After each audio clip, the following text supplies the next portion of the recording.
So, if you're listening to this right now, you likely have the Planning Act open on one screen and, a massive stack of OMB decisions on the other. Yeah, that's the classic exam prep setup for sure. Exactly. You are prepping for the professional exam, which means we do not need to sit here and give you a lecture on what intensification is. Right. You know the definition. You know the definition. The real problem is applying it. The exam isn't going to ask you to define compatibility. It's going to ask you to resolve a conflict where two totally valid policies just collide head-on. And honestly, that is the core of the profession. We operate in this really murky gray zone between intensification, which is the provincial mandate to grow, and compatibility. Which is the municipal mandate to protect what is already there. Exactly. So today, we are dissecting two specific Ontario Municipal Board decisions. And these are absolute gold mines for understanding how that exact tension gets resolved legally. We're treating this deep dive as a high-level case study review. We've got two files for you today. First, there's this really granular fight in Oakville, file PL 140240. Right, which is arguably the definitive case on transition and shadow impacts.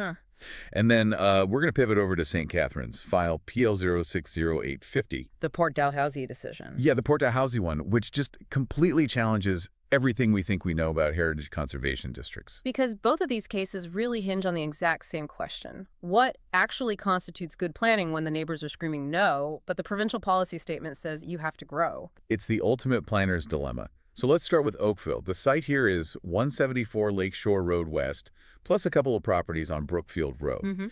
And the proposal came from 822403 Ontario, Inc.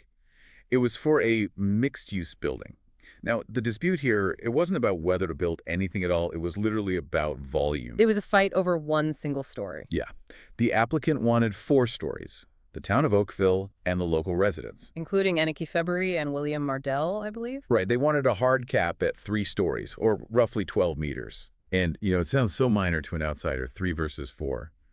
But for you, the planner studying for an exam, this case is a total masterclass in the concept of adverse impact. Because the town's core argument was that a 4-story building would loom over the adjacent townhouses over at 98 Brock Street. But here's the thing. Looming, that's a subjective term. In a board hearing, you can't just say it feels big. You have to quantify it. So how did the town's planner, Mr. Cumming, actually attempt to turn looming into a hard technical argument? He relied on 2 main things. First was visual dominance, and second was shadows. So visually, he argued that because the site sits at the top of a gully, that 4th story would be perceptually exaggerated. Like it would feel more like 6 stories to the residents sitting in their backyards below. Exactly. But he also tried to anchor this in the actual zoning bylaw, specifically this provision called ZEB 349. Okay, but my notes here suggest that Sebling 349 was actually a bit of a red herring in the hearing. It restricted the northern parcels to 2 stories, sure, but didn't town staff eventually have to concede that that was an error? They did. Yeah, they had to admit it was basically a holding category that was never intended to be permanent. And that right there is a huge takeaway for the exam. Board members look at the intent. Yes, the intent of the planning instruments.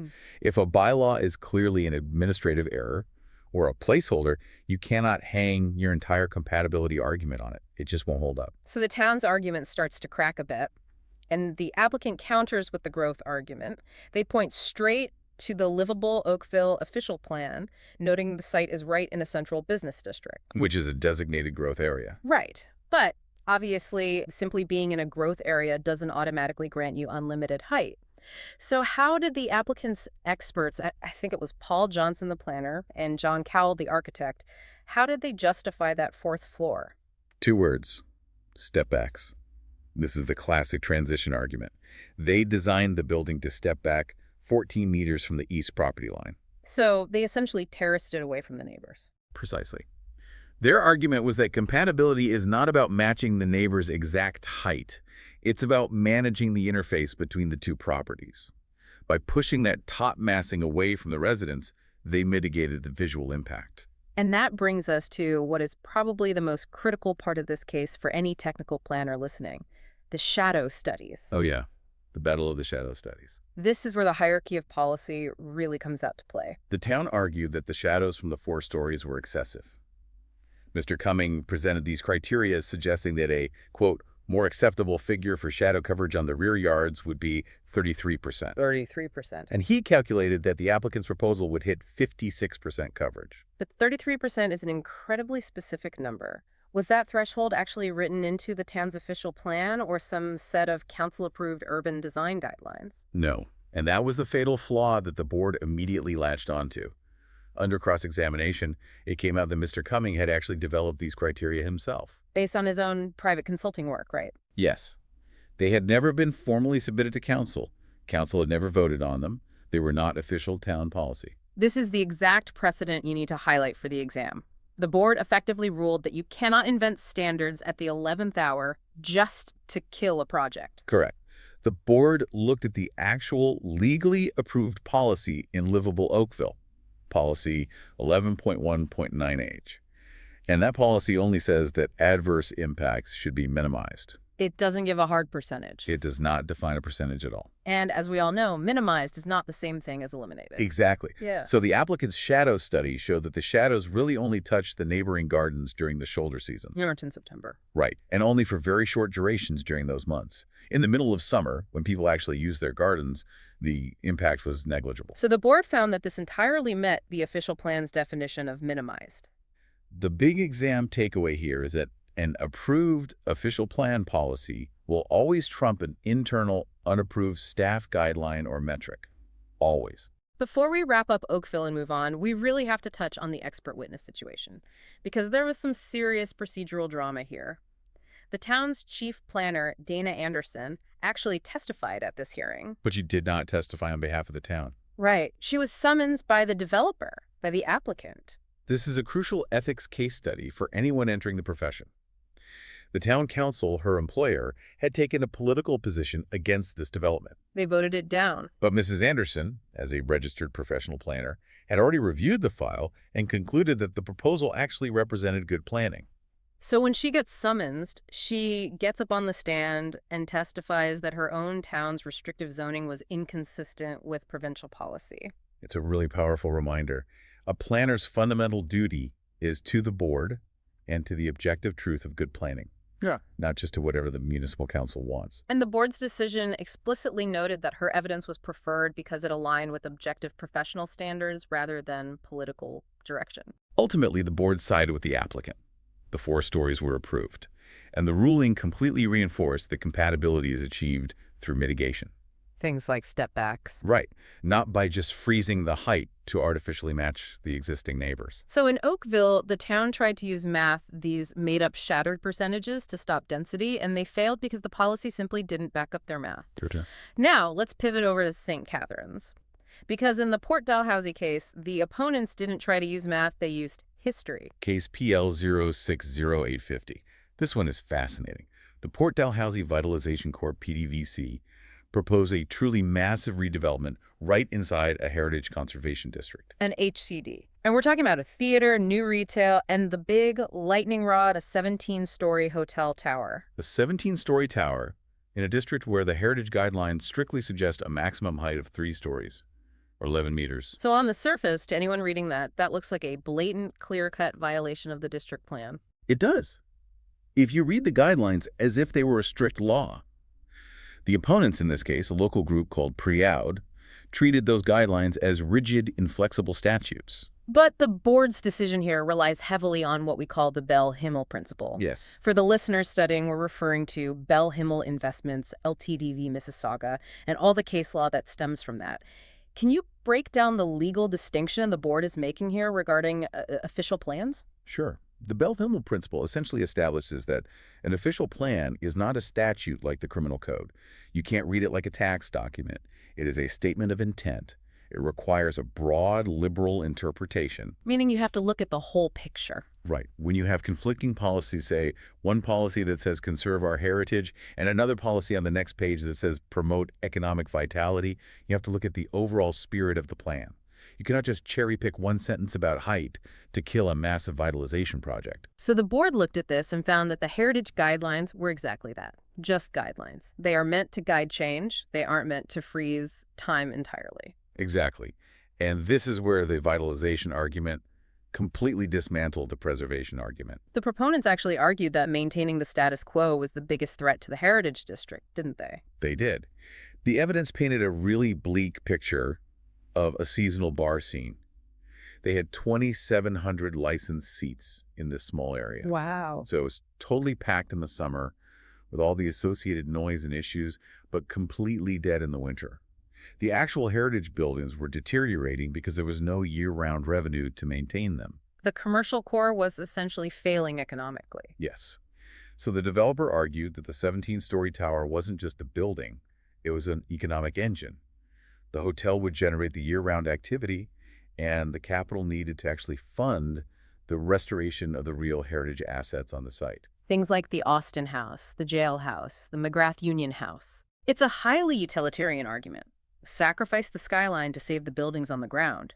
But visually, how on earth did they justify dropping a 17-story modern tower right next to delicate 19th century architecture? It's tricky. Because in the Oakville case, they used stepbacks to hide the mass. What did they do here? They did the exact opposite of hiding it.